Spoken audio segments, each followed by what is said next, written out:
घटना चक्र में आपका बहुत बहुत स्वागत है। सबसे पहले आज का एजेंडा। आईआईटी मद्रास में प्रधानमंत्री मोदी की आलोचना, मानव संसाधन विकास मंत्रालय की शिकायत के बाद स्टूडेंट्स ग्रुप पर लगा बैन। और गृह मंत्री राजनाथ सिंह की वार्निंग के बावजूद कश्मीर में लहराए गए पाकिस्तानी झंडे। अलगाववादी नेता यासीन मलिक और हिजबुल चीफ के बीच सांठगांठ। सबसे पहले बात करते हैं आईआईटी मद्रास में छात्रों के एक संगठन पर प्रतिबंध लगा दिया गया। प्रतिबंध क्यों लगाया गया? क्योंकि उस संगठन ने प्रधानमंत्री नरेंद्र मोदी की आलोचना की।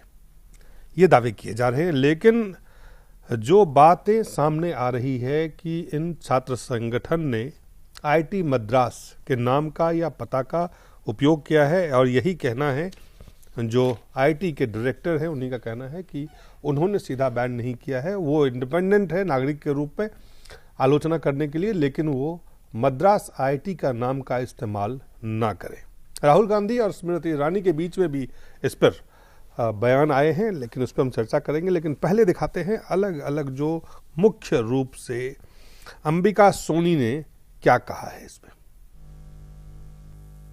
देखिए, मैं एग्जैक्ट वर्ड तो नहीं कर सकूंगी, लेकिन जो उनका कहना है इसके बारे में कि ये उन बिल्कुल प्रतीक है कि आप हमारे तरह सोचिए, आप हमारी भाषा बोलिए, आप हमारी तरह ही काम करिए, नहीं तो आपको आज़ाद हिंदुस्तान में अपनी राय रखने का कोई हक नहीं मिलने वाला। सियासी मामला बनाने के प्रयास इसको कह सकते हैं, या सियासी एक ऐसा मौका जबकि कांग्रेस पार्टी भारतीय जनता पार्टी के नेता पे और बीजेपी और इंडिया की सरकार पे हमला बोल सकते हैं। लेकिन इसके बीच श्रीकांत शर्मा ने क्या कहा है वो भी हम आपको दिखाते हैं, जो भारतीय जनता पार्टी के प्रवक्ता है। देखिए, इस पर आईआईटी चेन्नई से एक उनका स्पष्टीकरण आ चुका है, और हर संस्थान के अपने नियम होते हैं, और संस्थान में पढ़ने वाले छात्र अगर नियमों का उल्लंघन करते हैं, नियम तोड़ते हैं, तो संस्थान अपने हिसाब से कार्रवाई करता है। लेकिन दुर्भाग्य इस देश का कि कांग्रेस के पास मुद्दों का अभाव है। 1 साल हमारी मोदी सरकार को हो गए, लेकिन उनके पास कोई मुद्दा नहीं है आज तक। तो इसलिए वो मुद्दे ढूंढने की कोशिश में इतने नीचे गिर गए हैं कि वो आईआईटी जैसे संस्थानों का भी राजनीतिक फ़ायदा लेना चाहते हैं। हमारा आग्रह है कि कम से कम आईआईटी जैसे संस्थानों को छोड़ दीजिए, वहाँ जाति और धर्म की घृणा की राजनीति आप मत करिए। लेकिन कांग्रेस का कल्चर है कि जहाँ ऑर्डर है वहाँ डिसऑर्डर कैसे किया जाए, और राहुल गांधी को लगता है कि जितने भी देश में कानून तोड़ने वाले लोग हैं उनका नेतृत्व राहुल गांधी कर रहे हैं। वो स्पष्ट रूप से बोलते हैं कहीं भी अगर कानून का उल्लंघन होता है तो मेरे पास आओ, मैं आपको समर्थन दूंगा। तो उसी फ्रस्ट्रेशन में आज ये एनएसयूआई के लोग अपना धरना प्रदर्शन कर रहे हैं, और ये केजरीवाल टाइप में एक राजनीति उन्होंने शुरू की है। इसको देश गंभीरता से नहीं लेता है। और राहुल गांधी ने बहुत साफ कर दिया है कि जो बैन लगाया जा रहा है वो बिल्कुल गलत है। उन्होंने ट्वीट करके कहा है कि मोदी सरकार की आलोचना के चलते आईआईटी कैंपस के स्टूडेंट ग्रुप को बैन किया गया है, और जो बर्दाश्त नहीं किया जाएगा। अगला कदम क्या होगा वो देखना चाहते हैं राहुल गांधी। साथ ही साथ उन्होंने कहा है कि अभिव्यक्ति की आज़ादी हमारा हक है, और यदि कोई इसको दबाने की कोशिश करता है तो कांग्रेस उसका पुरजोर विरोध करेगी। कुल मिला के मामला को राजनीतिक रंग दिया जा रहा है, या वाकई अभिव्यक्ति की आज़ादी जो है वो खतरे में है? इस सवाल पर हम चर्चा करेंगे, लेकिन एक छोटे से ब्रेक के बाद।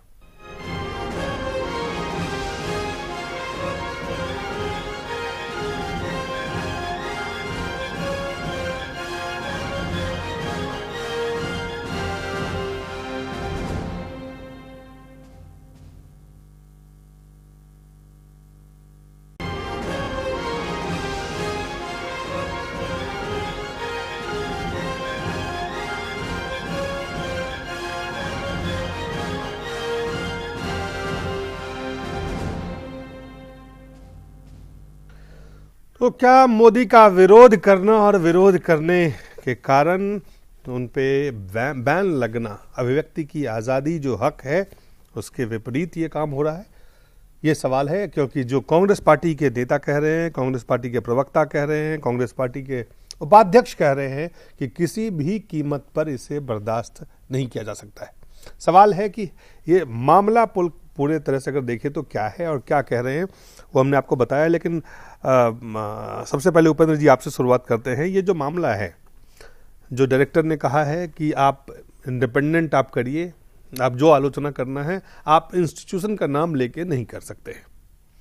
अब देखिए, इसमें इंस्टीट्यूशन का नाम का दो तरीके से इस्तेमाल होता है जी। अगर नाम इस तरह का नाम रखा जाए जिससे लगे कि इंस्टीट्यूशन का कोई अंग है जी, इंस्टीट्यूट का कोई अंग है, जैसे है सेंटर ऑफ रशियन स्टडीज जी, एक अंग है, उस तरह से अगर वो रहता है, जैसे कि Ambedkar Periyar studies centre, centre of Ambedkar Periyar studies, तब लगता कि ये आईआईटी का हिस्सा है, जहाँ ऑफिशियल हिस्सा है, तब उस पर ऑब्जेक्शन हो सकता था कि भाई ये आप इस तरह का नाम रखे हुए हैं जिससे मैसेज ये जा रहा है कि ये आईआईटी मद्रास का मामला है, उसका कोई ऑफिशियल एक सेंटर है बनाया हुआ, उस सेंटर के लोग उस मन से बोल रहे हैं। लेकिन हमें लगता है ऐसा नहीं है, एक ग्रुप है, कोई भी इंस्टीट्यूट का कहीं होता है, ग्रुप नाम का कोई उसका सेंटर होता नहीं है। तो ये जो है ये बहुत टेक्निकलिटी का कर रहे हैं, लेकिन हमें लगता है कि ये उचित है इनका कहना, ये ज़बरदस्ती का कुछ न कुछ तर्क गढ़ रहे हैं।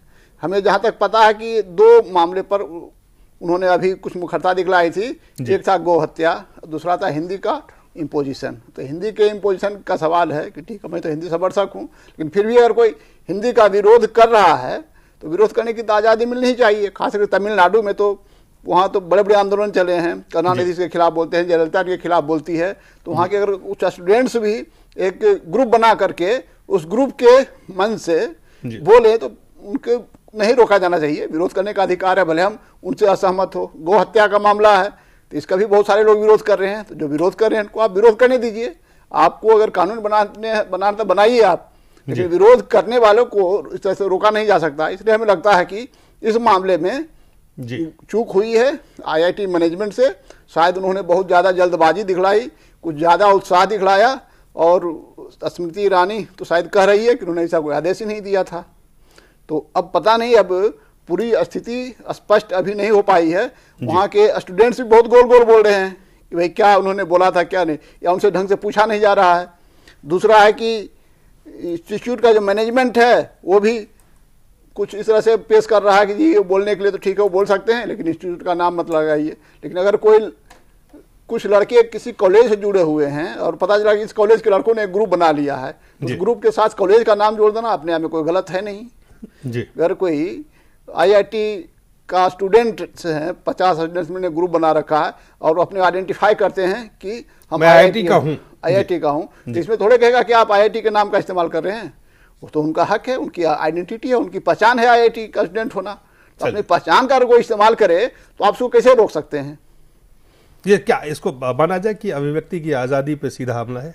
अगर इसको देखा जाए उस हक का कहने के उसका हनन हो रहा है। ये तो है ना कि वो कह रहे हैं कि उनके कहने पर हमें कोई एतराज नहीं है। ये दूसरी तरह से वो तो खुद नहीं कह रहे हैं कि हमने उनकी अभिव्यक्ति की आज़ादी पर हमला किया, वो कह रहे हैं कि हमने उस नाम को बैन कर दिया है कि उस नाम का इस्तेमाल करके वो नहीं बोल सकते। तो इंडिविजुअल आज़ादी को रोकने की बात तो वो भी नहीं कह रहे हैं जी। लेकिन सवाल ये है कि उस ग्रुप को के नाम को भी रोकना गलत है, ये मेरा मानना है। चलिए एक छोटा सा हमें ब्रेक लेना पड़ेगा, ब्रेक के बाद जल्द वापस लौटते हैं। हमारे साथ अन्य मेहमान, उनसे भी चर्चा करेंगे छोटे से कमर्शियल ब्रेक के बाद।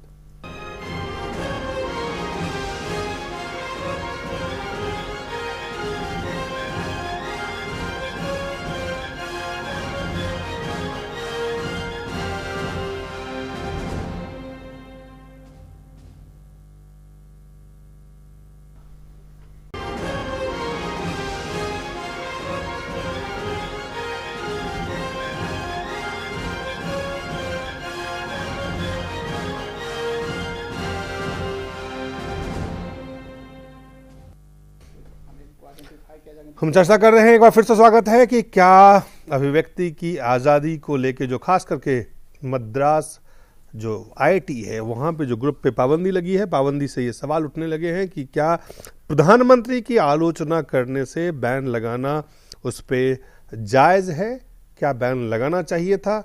ये बिल्कुल एक बड़ा सवाल है। इसमें कई सारे, आप सियासत इसे कह सकते हैं, लेकिन इसके जो कई पहलू हैं उस पर चर्चा करेंगे। और आपने उपेंद्र जी के सुना, शकील साहब, जो बात उपेंद्र जी कह रहे हैं कि आप और जो बात आईआईटी मद्रास की तरफ से कहा जा रहा है, तो दोनों में आपको लगता है कि कहीं थिन लाइन है, या दोनों में लगता है कि नहीं, एक चीज तो है कि आपको बैन लगाना जो है किसी भी तरह से जायज नहीं है?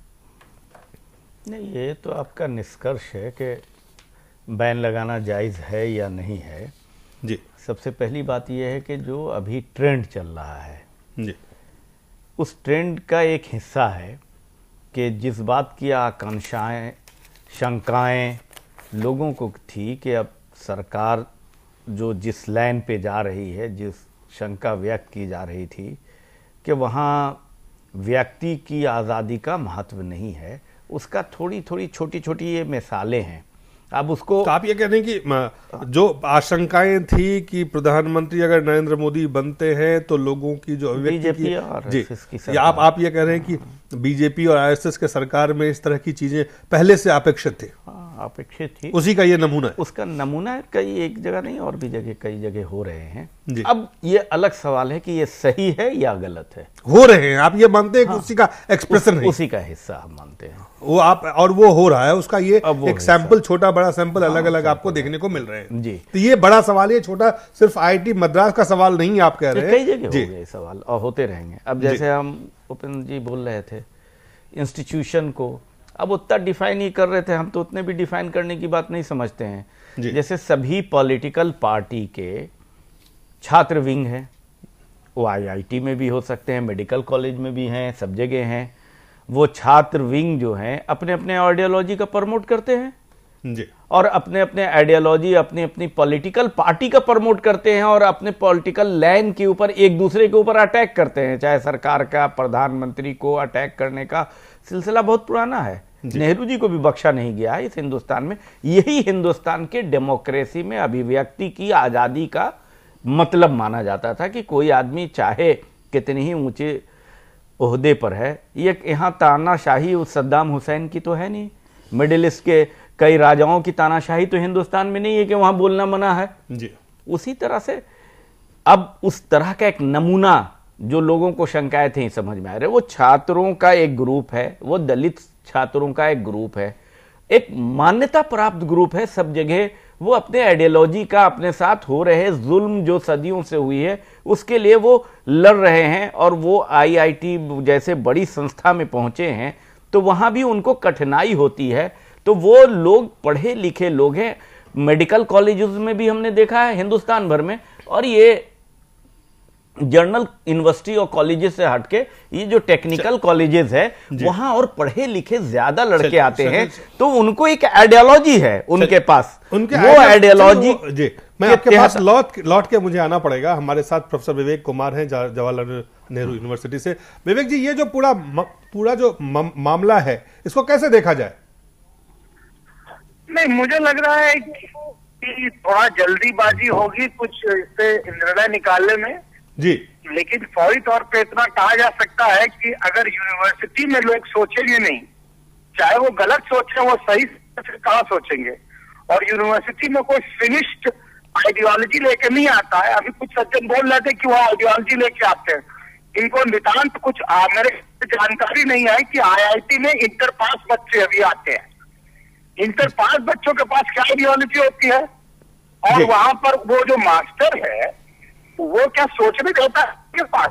अरे उनके पास केवल और केवल मैकेनिकल और केमिकल और आईआईटी इस तरह के जो है उनके पास कॉलेज होती है। आइडियोलॉजी कहाँ से आएगी भाई आईआईटी के अंदर? इसलिए मुझे लगता है कि सोचने की, समझने की सलाहियत लोगों को सीखने देना चाहिए। अगर वो गलत कर रहे हैं किसी इंस्टीट्यूशन में तो उसको सुधार का कोई कार्यक्रम होना चाहिए, बैन का कार्यक्रम नहीं होना चाहिए। जी, जो कुल में एक और बात की केंद्र खास करके इसको दलितों के आवाज को दबाने की बात कही जा रही है, इस पूरे प्रकरण को कि आप दलितों के आवाज को दबाना चाहते हैं, एक पक्ष ये भी कहा जा रहा है। नहीं, देखिए उसमें सबसे बड़ी बात यही है कि आईआईटी मद्रास के कॉम्पोजिशन को देखना चाहिए। और मैं आईआईटी नहीं 16 आईआईटी की बात कर रहा हूँ, सब आईआईटी के कॉम्पोजिशन को देखना चाहिए।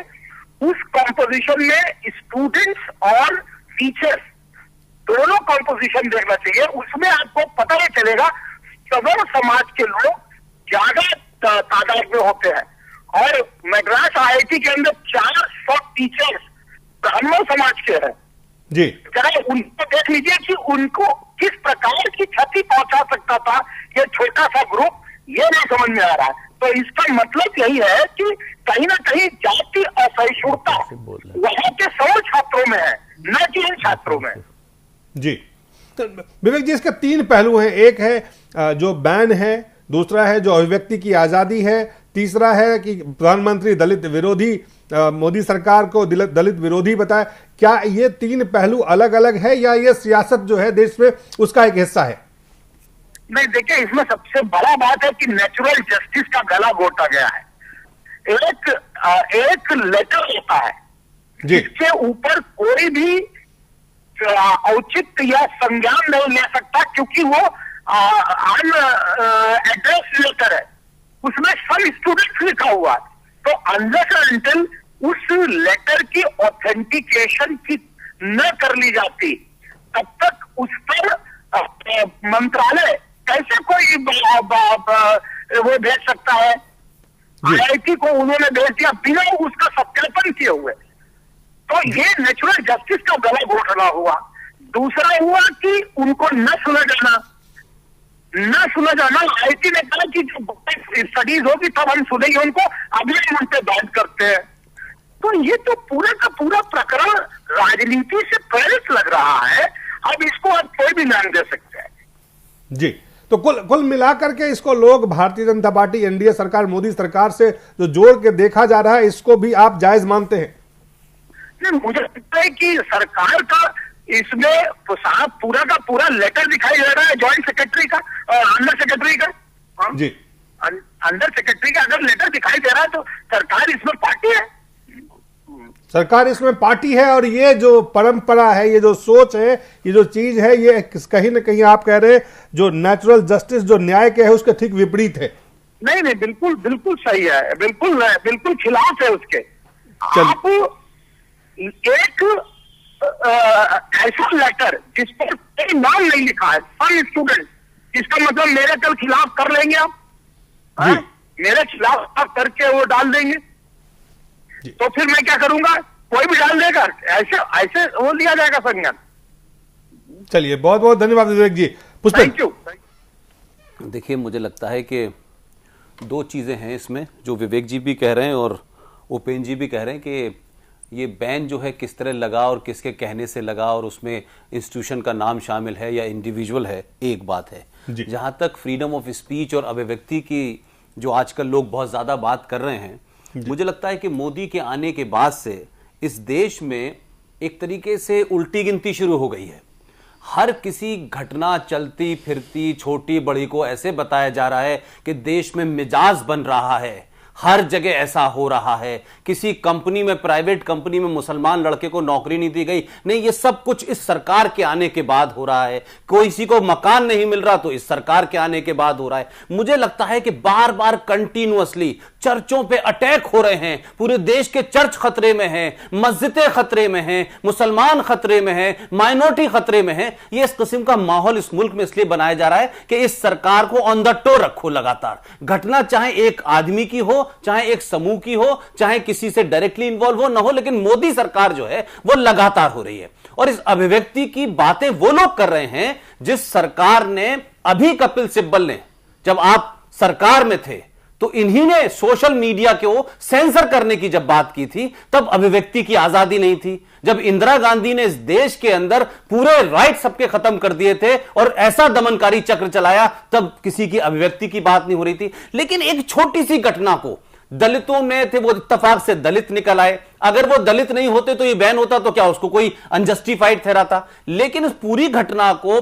फुल परिप्रेक्ष्य में देखने से पहले मोदी सरकार जिम्मेदार है। यह भी एक तरीके का एजेंडा लगातार चल रहा है। और वही लोग जो इस अभिव्यक्ति की बात करते हैं, वो सलमान रुश्दी की अभिव्यक्ति पे बात कुछ और करते हैं, वो तस्लीमा नसरीन की अभिव्यक्ति पे कुछ और बात करते हैं, वो फ्रांस और डेनमार्क में अभिव्यक्ति पे उनकी कुछ और परिभाषा होती है। तो ये जो डबल मापदंड है कि मोदी सरकार को लगातार इस बात में कटघरे में खड़ा करो कि मोदी सरकार जब से आई है इस देश का मिजाज बिगड़ रहा है, एक खास किस्म का सेकुलरिज्म खतरे में है, तो ये क्रिएट भी किया जा रहा है। वो क्रिएट किया जा रहा होगा, लेकिन इस वक्त जो मामला है कि कुछ छात्र कि एक ग्रुप बना करके अपनी बातें कह रहे हैं, सरकार की आलोचना कर रहे हैं, सरकार की नीतियों की आलोचना कर रहे हैं, प्रधानमंत्री की आलोचना कर रहे हैं। दिलीप, उनकी आलोचना पे किसी को शिकायत नहीं है, पूरा देश आलोचना कर रहा है, कोई उसमें बड़ी बात नहीं है। मोदी जब चुनाव लड़ रहे थे तो पूरे देश ने उन पर हमला किया। सवाल यह है कि इस देश का retired chief justice Markandey Katju Gandhi के लिए, मोदी के लिए, जवाहरलाल नेहरू, पटेल, जिन्ना किसके बारे में ऐसे शब्दों का प्रयोग नहीं किया है।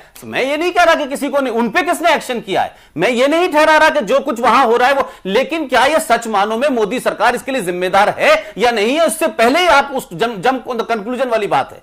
नहीं, बट जो बात विवेक जी बता रहे थे कि जो एक अंडर सेक्रेटरी की पत्र का उन्होंने हवाला दिया, और जाहिर है कि और जो बयान आए हैं खास करके एचआरडी मिनिस्ट्री से, और उनके जो सचिव हैं हायर एजुकेशन के एस एन मोहंती ने कहा है कि ये आईआईटी मद्रास का मामला है, वो ऑटोनोमस इंस्टीट्यूशन है, वो अपने लॉ और जो उनके चीज़ें हैं उनके इस गाइडलाइंस के हिसाब से और प्रोसीड्योर के हिसाब से वो उन्होंने एक्शन लिया है। जहां जबकि ये सरकार के तरफ, अगर सरकार के तरफ कोई हमला हो रहा है या उसको खास करके क्रिटिसाइज किया जा रहा है, तो ये बात नहीं बनती थी कि सचिव के तरफ से ये जाता कि नहीं आप बैन मत लगाइए, बैन लगाने से पहले चीज़ों को आप देखिए। मैं अभी भी कह रहा हूं, क्या आप मानते हैं कि इस ग्रुप के अलावा इस देश में नरेंद्र मोदी का कोई विरोध नहीं कर रहा? क्या लोग उसके खिलाफ लिख नहीं रहे? क्या अखबार नहीं लिख रहे? क्या पार्टियां नहीं लिख रही? क्या फेसबुक पे कैंपेन नहीं चल रही? सवाल यह है कि इसमें बैन लगने की बात को एक तरफा आप देख रहे हैं कि साहब उनके ऊपर बैन लगाया गया है तो इसलिए कि वो मोदी के आलोचक थे। मोदी की आलोचना इस देश में करने यहां से लेकर वहां तक सुबह शाम हो रही है। मैं ये नहीं कह रहा, बात यह है कि अंडर सेक्रेटरी की चिट्ठी किन हालात में गई है, उसमें एक टेक्निकल मामला है कि साहब आपने इंस्टीट्यूशन का नाम इस्तेमाल किया है नहीं किया है, वही मैं कह रहा हूं। अभी जो थोड़ी देर पहले मैं कह रहा था कि अलीगढ़ मुस्लिम विश्वविद्यालय में एक प्रोफेसर ने अपने व्हाट्सएप पे मदरसों के बारे में कुछ ऊल जलूल बात कही है जो उनके हिसाब से ठीक हो सकती है, लेकिन अलीगढ़ मुस्लिम विश्वविद्यालय का जो इंतजामिया है वो उन पर एक्शन कर रहा है, वहां भी तो अभिव्यक्ति की बात है ना। सवाल यह है कि अगर आप इस तरीके से देखेंगे कि सरकार मोदी के खिलाफ बोलने वालों का मुंह दबा रही है, गला घोंट रही है, तो मैं इसको गलत मानता हूं। और अगर सरकार यह कर रही है तो यह बिल्कुल गलत कर रही है। अगर इसमें सरकार का हाथ है और सरकार के कहने से कि मोदी के खिलाफ कोई बोलेगा तो आप उसको दबाएंगे तो यह गलत है। शकील साहब, अरे हमारे भाई तो बड़ी कंट्राडिक्टरी बात कर रहे हैं। पहली बात तो ये कह रहे हैं कि अगर ऐसा है तो वैसा, अगर वैसा है तो वैसा है, दोनों बात तो नहीं होगी। अगर इसलिए लगेगी कि अगर की बात ही नहीं है, यहाँ तो मामला क्लियर कट है। मैंने जैसे कहा कि यहाँ तो कोई ग्रुप बनने की भी बात, हमको एक मिनट पूरी बात होने दीजिए। ग्रुप बनना तो दूर की बात है, पॉलिटिकल पार्टियों का स्टूडेंट विंग की यूनिट सब जगह होती है। आरएसएस के विद्यार्थी परिषद की भी है, वो अपने काम करते हैं, अपनी पार्टी अपने आइडियोलॉजी का प्रमोट करते हैं। लेफ्टिस्ट का भी है, कांग्रेस का भी है। इसी तरह से एक विचारक ग्रुप हर जगह, दलित कम्युनिटी के जो एलिट क्लास जो पढ़ रहे हैं, लिख रहे हैं, वो आगे बढ़ रहे हैं, वो अपने विचार को आगे बढ़ाना चाहते हैं, वो हैं। अब वो कई मानों में कभी कभी धर्म पर भी अटैक करते हैं, ऐसा नहीं है नहीं करते हैं। कई इश्यूज पर उनके अलग अलग ओपिनियन होते हैं और ये चलता है उनका ओपिनियन। इसलिए ये चल रहा है कि हिंदुस्तान के अंदर डेमोक्रेसी है, हर आदमी को बोलने का, अपनी बातों को रखने का अधिकार है। इसलिए सारे लोग अपनी अपनी बातें जैसे कह रहे हैं, मोदी जी के खिलाफ भी रखी जा रही है और सपोर्ट में भी रखी जा रही है। लेकिन ये इंडिपेंडेंट जो इंडिविजुअल घटना है, वो बहुत स्टाइल जो उसका है, गवर्नमेंट का मैकेनिज्म है, वो भी ने बहुत गलत है कि एक कोई आदमी कोई एक लेटर लिख के भेज दे रहा है जिस पर नाम ना है, ना पता है, ना कुछ है, और उसके बाद उसको आप किसी कानून के तहत उसको संज्ञान ले नहीं सकते हैं। आपने ऐसा नहीं कि उसको एकदम संज्ञान ही ले लिया, आप उसको इंक्वायरी करके आप ले लेते संज्ञान में, सीधा आप रेफर कर दिया। आप रेफर कर दिया तो जो टेरर है अभी, वो टेरर का नतीजा है कि वो ऑटोनोमस बॉडी भी 1 मिनट में कार्रवाई कर रही है। हम कह सकते हैं कि सरकार का टेररिज्म है ये एक तरह का,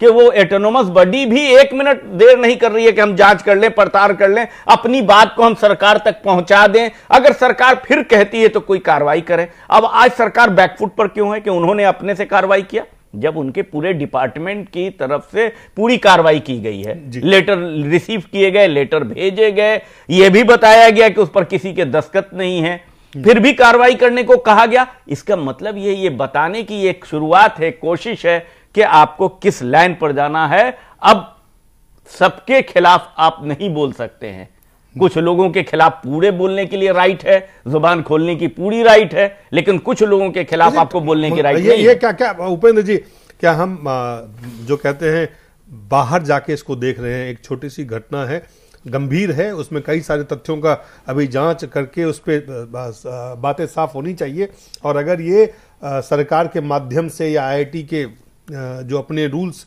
जिसका वो हवाला दे रहे हैं, इसके बावजूद भी क्या प्रतिबंध को जस्टिफाई नहीं किया जा सकता। लेकिन जो बात शकील साहब कह रहे हैं, it's a sample of a different nature.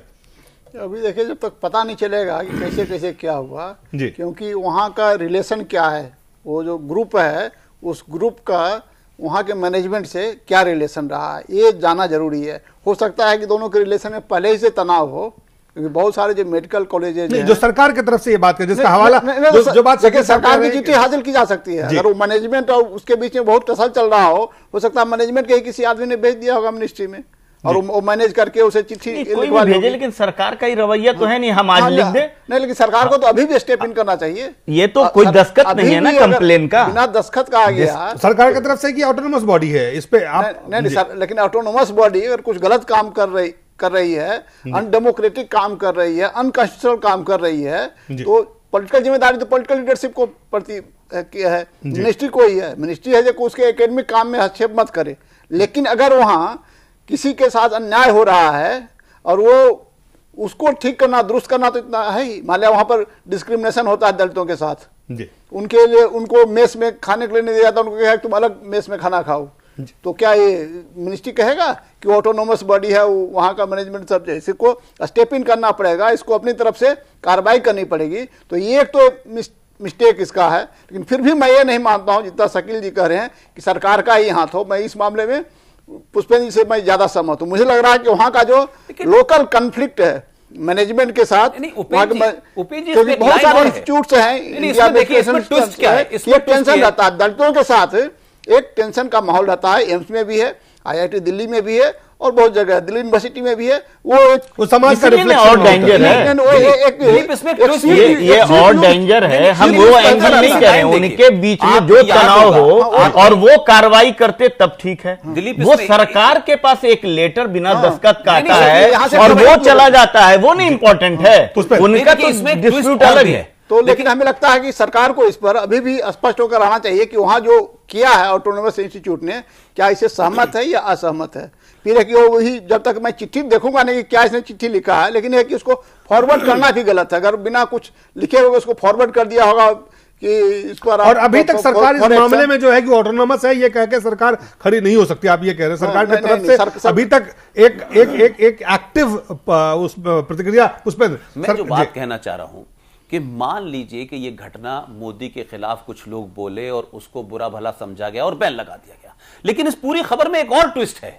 इसमें ट्विस्ट ये भी है कि वो it's happen to be they are Dalit, लेकिन दलित एंगल को इस तरह से प्रोजेक्ट किया गया है कि वो दलित थे और मोदी का विरोध कर रहे थे। ये इसमें सियासी लाइन है। मान लीजिए कि सब ब्राह्मण होते और मोदी का विरोध कर रहे होते और इन पर बैन लग जाता तो इसकी इंपॉर्टेंस नहीं थी। तो जो लोग अभिव्यक्ति की आजादी की जो व्याख्या बता रहे हैं और ट्रेंड शुरू होने वाली है, वो दलितों के पॉलिटिकल सेंटिमेंट्स को उभार करके अपना एजेंडा पूरा करना चाहते हैं। सवाल यह है कि अगर मोदी के खिलाफ मार्कंडे काटजू बोल रहे हैं, मार्कंडे काटजू ऐसे ऐसे शब्द इस्तेमाल कर रहे हैं, गांधी को पागल बता रहे हैं, दिवालिया बता रहे हैं, भगोड़ा बता रहे हैं, तो उनके ऊपर कार्रवाई नहीं होती तो वो इशू नहीं बनता। लेकिन इस इत्तेफाक है कि वो बच्चे जिन लोगों ने ये बोला वो दलित हैं, तो दलित का कार्ड खेल करके आप अपनी राजनीति को आगे क्यों बढ़ा रहे हैं। किसी ने भी मोदी के खिलाफ बोला और उस पर बैन लगा तो यह गलत है। इसमें दलित की बात कहां, यह ट्विस्ट किया गया दलित के मामले को। जी, तो अब दलित के मामले को हो सकता है ट्विस्ट किया गया हो, दलित ही नहीं है वो, जो नाम जैसा उसका है अंबेडकर एंड परियार, तो परियार से ज्यादा ओबीसी के लोग जुड़े हुए हैं। वो ओबीसी मूवमेंट के लीडर रहे हैं और वो तमिलनाडु के ही हैं वो वहां के। अभी तक सरकार की तरफ से मेरा सवाल, मेरा जो सवाल है, मुख्य रूप से जो सवाल उठ रहे हैं वहां पे केंद्र सरकार के जो पत्र है या उसका एक्शन कह ले, अगर केंद्र सरकार पल्ला झाड़ी की नहीं है, आईआईटी मद्रास जो है ऑटोनोमस बॉडी है, वहां पे वो अपने जो उनके कायदे कानून है उस हिसाब से कार्रवाई कर रहे थे। इस तरह से केंद्र के सरकार से अगर रिएक्शन है तो बहुत स्वाभाविक है एक मोदी सरकार पर सवाल उठना। ये तो इसका जो पॉलिटिकल लीडरशिप है उसको तो क्लियर करना पड़ेगा। अभी तो ब्यूरोक्रेट बोल रहे हैं जी, और मैं ब्यूरोक्रेट्स की बात आपको बतलाता हूँ जी। कि ब्यूरोक्रेट्स का हमेशा जो दलित पिछड़े होते हैं उनके साथ एक दुर्भावनापूर्ण बर्ताव होता है और इसके कारण सभी जगह टेंशन रहता है। तो हम अभी भी इसको हम समझ रहे हैं कि पूरा ब्यूरोक्रेटिक मामला है। यहाँ के ब्यूरोक्रेट से वहाँ का जो ब्यूरोक्रेट है या टेक्नोक्रेट है जो IIT का है, वो लोगों ने आपस में मिला जुला खेल है। वहाँ से बिना नाम का चिट्ठी भिजवा दिया, यहाँ से कुछ फॉरवर्ड करवा दिया और उसको बेस बना करके अगर इसकी अच्छी तरह से जांच की जाए, सही बात है कि मंत्रालय को जांच करवानी चाहिए कि इसके बीच में क्या था। इसमें कुछ और आपको एंगल मालूम हुआ कि वो किसी और तरह की मांग कर रहे हैं, डिमांड कर रहे हैं, जिसे वहाँ का मैनेजमेंट सख्ते में है तो उसको पनिश करना चाह रहा, तो वो एक दूसरा इशू उठा करके इसको आधार बना तो इसके सरकार को कोशिश करनी, सरकार के तरफ से ये इनिशिएटिव होना चाहिए था, ताकि सरकार के ऊपर अगर पुष्पन जो बड़ा सवाल है कि जो स्मृति ईरानी के मंत्रालय से जो बातें चीजें निकल के आ रही है कि ये ऑटोनोमस क्या क्या आप प्रतिबंध को जायज नहीं ठहरा सकते। बिल्कुल नहीं ठहरा सकते। आपको एक घटना बताता हूं मैं, आपको याद होगा मेरठ में एक कोई प्राइवेट कॉलेज था जी, और आप उस प्राइवेट कॉलेज में day and night match Bharat और पाकिस्तान के बीच चल रहा था और इत्तेफाक से उस प्राइवेट कॉलेज के अंदर कोई 60-70 कश्मीरी मुसलमान लड़के पढ़ते थे। इत्तेफाक से भारत हार गया तो उन्होंने उसका बड़ा जश्न मनाया, नारे लगाए और उस पर हंगामा हुआ। अब मेरठ का वो प्राइवेट कॉलेज जो है और उसके बाद उसके वाइस चांसलर ने उन मुसलमान कश्मीरी लड़के थे उनको शायद रस्टिकेट करने का ऑर्डर कर दिया या हॉस्टल से बाहर निकालने का, वो भी मामला बना। मेरा कहना है कि भारत में इस किस्म की चीजों को, वहां कश्मीरी सेंटीमेंट का मामला है, यहां दलित का मामला है। मैं फिर कह रहा हूं, अगर मोदी की आलोचना उनकी काम, उनके निजी, उनके हर चीज पर, उनके चरित्र पर भी अगर सवाल कोई उठाएगा तो इस देश में कोई कानून किसी को रोक नहीं सकता है कि आप किसी के खिलाफ ना बोलें, आप उनकी पॉलिसीज को खिलाफ ना बोलें, आप उनके चरित्र के बारे में ना बोलें और दूसरी चीजों को। लेकिन इसको दलित से जोड़ करके उसकी इंपॉर्टेंस बनाई जा रही है। मैं ये कह रहा हूं कि जो बात आप कह रहे हैं मंत्रालय की तरफ से, उन्हें भी साफ करना चाहिए। ये नहीं वो कह सकते हैं कि साहब ये ऑटोनॉमस है लिहाजा हमारा इसमें कोई लेना देना नहीं है। ये नहीं कह सकते किसी राज्य के अंदर लोग मारे जा रहे हैं कि साहब राज्य का मामला है, हम लेना देना नहीं, तो फिर आपका लेना देना कैसे दिल्ली में है? ये भी नहीं आप कह सकते हैं। कोई ना कोई तो सरकार का मैकेनिज्म होगा ना। वो ऑटोनॉमस बॉडी जो है वो किसी के संयुक्त तो चलेगी ना। ऐसे थोड़ी होगा कि सब लोग आजाद हैं तो कोई कुछ भी कहेगा, ये मुमकिन नहीं है। इस तरह की घटनाएं पहले भी घटती रही है। ये कहना कि मोदी के आने के बाद ही घटना घटी है, मैं इसको ट्विस्ट करने की कोशिश कर रहे हैं कि साहब ये घटनाएं बढ़ रही हैं, देश में बड़ा बवाल हो रहा है, ये गलत है। देखिए ये जो कह रहे हैं ना कि वो दलित से ट्विस्ट किया जा रहा है, अब हमारे भाई को कह नहीं समझ में आ रही है कि ये संस्था जो है परियार जो ओबीसी का प्रतीक है, अंबेडकर जो दलित का प्रतीक है, अरे IIT मद्रास तो नहीं दलित है भाई। सीधी एक मिनट जरा IIT मद्रास तो नहीं सुनने दलित की है बात रखिए ना। जो संस्था है ये संस्था है, तो वो संस्था दलित और ओबीसी के स्टूडेंट की एक जमायत है या उस आइडियोलॉजी की एक जमायत है। तो इसमें ट्विस्ट का सवाल कहां है? वो तो सीधी बात है कि वो ऐसे लोग हैं जो दलित हैं, जो ओबीसी के लोग हैं। ट्विस्ट करने में जेएनयू के अंदर लड़कों ने गो मांस खाया और मोदी की गो हत्या पे जो बैन का मामला था उसका निषेध किया। किसने पूछा कि कौन लोग थे? वो दलित नहीं थे, इसलिए बड़ी खबर नहीं बनी। मैं यही कह रहा हूं खबर वो नहीं बन रही है कि दलित की वजह से खबर बन रही है। खबर इसलिए बन रही है कि इस सरकार में आप कोई चिट्ठी भी भेज दीजिए बिना दस्तखत के भी तो उसके ऊपर कार्रवाई हो जाएगी बड़े पैमाने पर। सरकार के कार्य की इसके में उसकी फिलहाल एक छोटा सा महत्वपूर्ण लेना पड़ेगा, ब्रेक के बाद जल्द वापस लौटते हैं।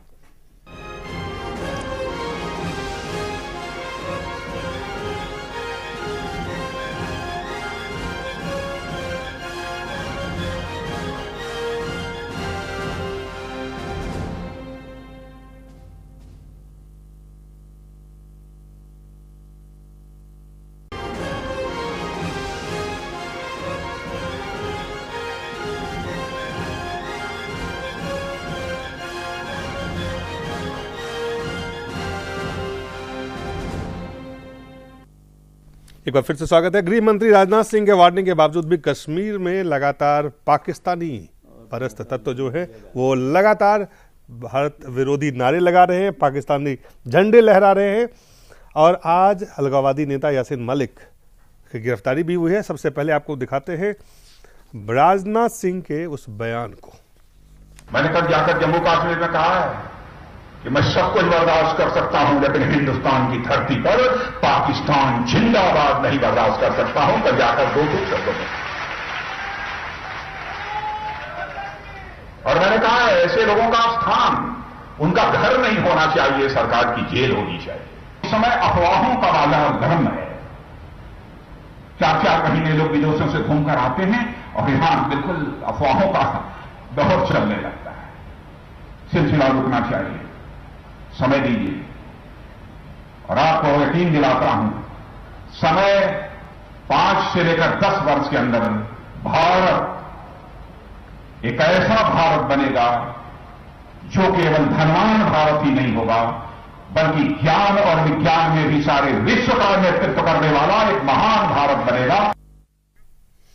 तो एक तरफ गृह मंत्री राजनाथ सिंह चेतावनी दे रहे थे और दूसरी तरफ अलगाववादी और कश्मीर में पाकिस्तान के झंडे लहराए जा रहे थे।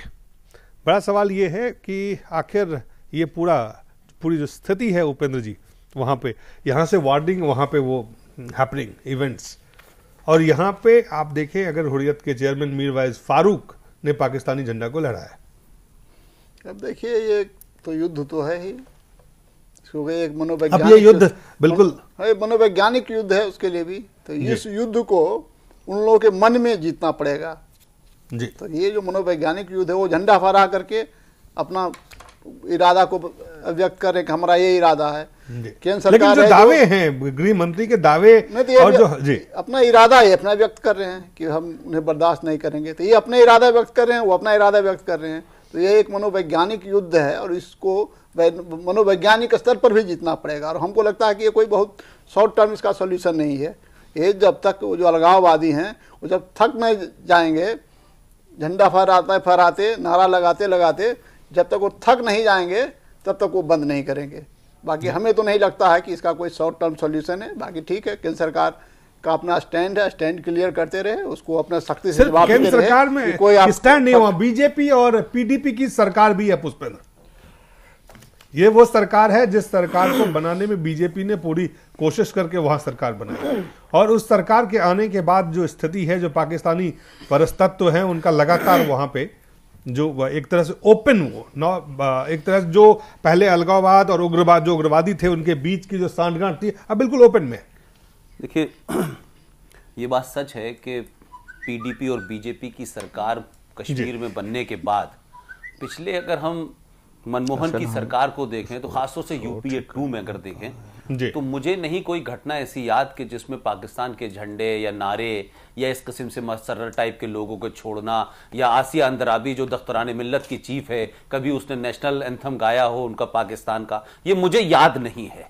लेकिन इस सरकार के बनने के बाद ये ऐसा लगता है कि ये कश्मीर में हर जुमे का एक फेस्टिवल सीरियल धारावाहिक है जो रोज चलता है। कभी मीरवाइज उसके कैरेक्टर होते हैं, कभी सैयद शाह गिलानी होते हैं, कभी शब्बीर होते हैं, कभी मसर्रत होता है, कभी आसिया अंदराबी होती है। सवाल यह है कि आज जब पीआईबी के अंदर भारत के महान लोह पुरुष गृह मंत्री जब इस किस्म की भाषा कह रहे थे कि हम कुछ भी बर्दाश्त कर सकते हैं, तो धारा 370 आप बर्दाश्त कर चुके हैं। आप जिस तरीके से पाकिस्तान के साथ बातचीत कर रहे हैं वो भी इसी गठबंधन के दबाव में कर रहे हैं। लेकिन वो ये कह रहे थे कि मैं भारत की धरती पे पाकिस्तान जिंदाबाद के नारे नहीं बर्दाश्त कर सकता। जिस वक्त वो ये बयान दे रहे थे उसी वक्त कश्मीर के सोपोर में इनकाउंटर चल रहा था, उसी वक्त नारे लग रहे थे। कश्मीर के गृह मंत्री, कश्मीर के मुख्यमंत्री हैं, उनकी रिट को चैलेंज किया जा रहा है, देश केंद्र सरकार की रिट को चैलेंज किया जा रहा है। लेकिन ये जो बयान बहादुर भारत के गृह मंत्री हैं, हम ये बर्दाश्त नहीं करेंगे, हम वो बर्दाश्त नहीं करेंगे, लेकिन जो कह रहे हैं वो करके दिखा रहे हैं। वो झंडा फहराएंगे ऐसा नहीं कह रहे, वो फहरा रहे हैं, वो बयान दे रहे हैं, वो खुले आम पाकिस्तान जिंदाबाद के नारे लगा रहे हैं, वो मेरी जान पाकिस्तान पाकिस्तान कह रहे हैं। लेकिन भारत का गृह मंत्रालय, कश्मीर के मुख्यमंत्री, इन सब की देखरेख में यह चल रहा है। मुझे लगता है कि कश्मीर और पाकिस्तान की पॉलिसी भारत सरकार की जो है वो शायद इस सरकार को नहीं मालूम कि आप संसद में कहते हैं कि हम धारा 370 से छेड़छाड़ नहीं करेंगे, और अभी 2 दिन पहले ही भारतीय जनता पार्टी के प्रवक्ता जो है नेशनल लेवल के संबित पात्रा कहते हैं कि हम हटा के रहेंगे। तो ये मुझे लगता है कि अपने तमाम स्टैंड के चलते कश्मीर में कुछ, वैली में कुछ, जम्मू में कुछ, संसद में कुछ, दिल्ली में कुछ, बिहार में कुछ, ये उसकी वजह से ग्रस्त हैं। और इसलिए कोई एक लाइन नहीं है इनकी कश्मीर पे कि पासपोर्ट देना है या नहीं देना है। क्यों नहीं देना है तो हमें नहीं पता है। हम इसलिए नहीं दे रहे कि वो भारत का नागरिक अपने आप को मानता है या नहीं मानता है। तो टोटल क्योस एंड कंफ्यूजन है भारतीय जनता पार्टी की कश्मीर पॉलिसी में। जी शकील साहब, ये कंफ्यूजन का नतीजा है जो पुष्पेंद्र कह रहे हैं, या इसका कुछ अलग दृष्टिकोण है? उन्होंने जो लाइन लिया है वो ठीक है, अपना थोड़ा सा हम समझते हैं कि थोड़ा सा अधिक ज्यादा है। सवाल है कश्मीर जो एक सेंसिटिव इलाका है, तो वहां भारत सरकार चुनाव के लिए कोई राजनीति करे, नारे कुछ लगाए, अब तो नारों से भी बदल रहे हैं, तो वो अलग है 370 की बात, कुछ भी बात। लेकिन कश्मीर को जैसा कहा गया साइकोलॉजिकल, जैसे उपेंद्र जी ने कहा कि वहाँ साइकोलॉजिकल वार की भी ज़रूरत है, तो जाहिर है कि वहाँ दो तरीके से आप तय कर लीजिए। सेना तो आपकी काफ़ी दिनों से वहाँ है, मार रही है, मर रही है, दोनों तरह से परेशानी का आलम है।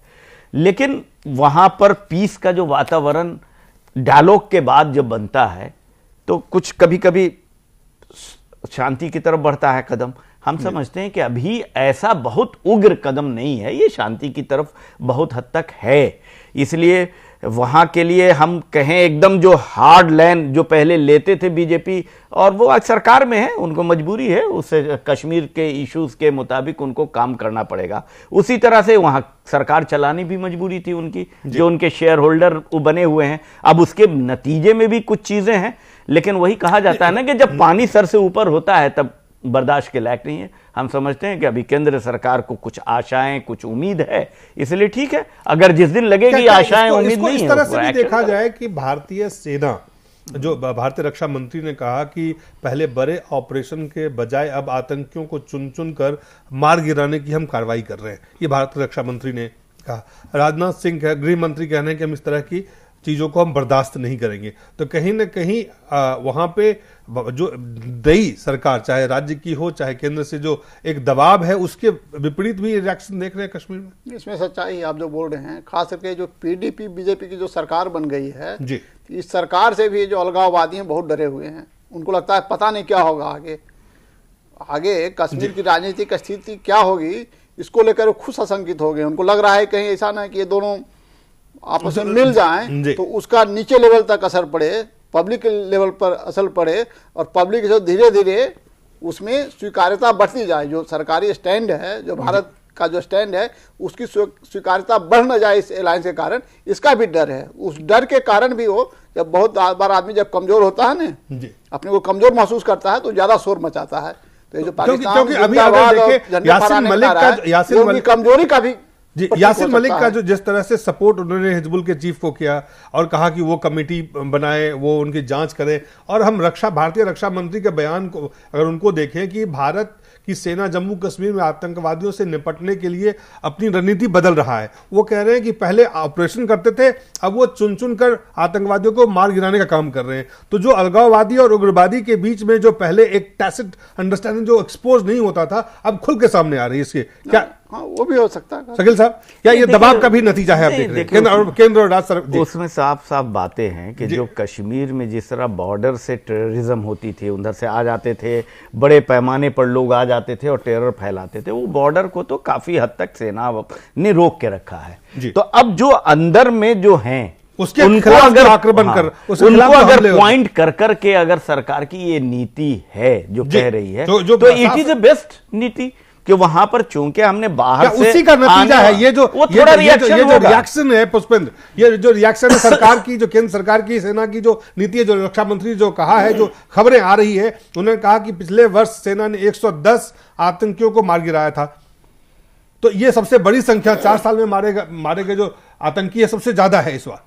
देखिए, अगर हम इसको दो हिस्सों में बांटें कि भारत की जो सरकार है, केंद्र सरकार, और राज्य में भी इत्तेफाक से बीजेपी बराबर की पार्टनर है, वहां जो राजनीतिक स्थिति है उस पर कुछ और बात चल रही है। देखिए, ये जो बात रक्षा मंत्री का बयान आया है या जो आर्मी ऑपरेशन करती है उसकी घबराहट है, और इसलिए पाकिस्तान का झंडा भी फहराया जाता है कि अगर पाकिस्तान के झंडे के बगैर, पाकिस्तान के नारों के बगैर कोई रैली निकलेगी तो उसको मीडिया अटेंशन उतना नहीं मिलता है, उस पर डिबेट नहीं होती है। लिहाजा आप हर जुमे को नमाज पढ़िए और उसके बाद नारे तकबीर अल्लाह अकबर हरा झंडा फहरा दीजिए और पाकिस्तान के 2-4 नारे लगाइए तो आपको मीडिया अटेंशन मिलता है। सवाल यह है कि मैं ये कह रहा हूं कि भारत के अंदर भारत के गृह मंत्री एक बयान देते हैं, डिफेंस मिनिस्टर अलग बयान देते हैं, तो डिफेंस मिनिस्टर के बयान को अगर हम सच माने तो ये उसका नतीजा है कि जो सो कॉल्ड लोग इस वक्त अलहदगी पसंद हैं और इत्तेफाक से जो सरकार में बैठे हुए लोग हैं, इनकी भी कोई बहुत बड़े अच्छे क्रेडेंशियल्स नहीं है। ये तमाम वो मुखौटों की शक्ल में बैठे हैं जो कहीं ना कहीं इस अलग थलग पड़े सेपरेटिस्टों को ऑन बोर्ड लाकर के उनकी ताकत बढ़ाना चाहते हैं। जिस तरह से नेशनल कॉन्फ्रेंस कभी वकालत करती है, कभी पीडीपी वकालत करती है, तो सेपरेटिस्टों से हर एक आदमी चाहता है कि वो हमारे साथ रहें जी। लेकिन कुल मिलाकर की जो स्थिति कश्मीर में है वो बद से बदतर ही हो अभी इस वक्त। जिस तरह वहाँ पे एजिटेशन भी है, वहाँ पे आक्रमण हमले भी हो रहे हैं और आप दावे भी कर रहे हैं, उसके बीच में यासिर मलिक को आपने गिरफ्तार भी किया है, लोगों को आप जेल में भी डाल रहे हैं। तो कुल मिला के चीज़ें जो है एक बार फिर जो स्थिति है वो बहुत बेहतर नहीं है कश्मीर की इस वक्त। स्थिति बदतर हुई है तो उसके पीछे एक कारण ये है कि उन लोगों को लगता है कि यह स्थिति बेहतर न हो जाए। तो मैंने कहा ना कि अपने को असुरक्षित महसूस कर रहे हैं। ये पहली घटना है नहीं करने देना है। ये एक रिजोल्यूट जो वहां से जो फोर्सेज है भारत विरोधी वो भी अपनी पूरी ताकत से जुटे हुए इस वक्त। नहीं, देखिए ऐसा है कि हम इसको नहीं मानते हैं कि अभी सिचुएशन बहुत ज़्यादा खराब हो गई। बीच में खराब काफ़ी हुई थी लेकिन काफ़ी यूपीए की सरकार के बाद अभी काफ़ी हद तक कंट्रोल हुआ है। और कंट्रोल हुआ है तो ये थोड़ा सा चेंज आई है ना, वो चेंज का थोड़ा सा रिफ्लेक्शन है। हम नहीं समझते कि बहुत ज़्यादा वहाँ कुछ। चलिए, आप सबका बहुत बहुत धन्यवाद और आपका भी बहुत बहुत धन्यवाद।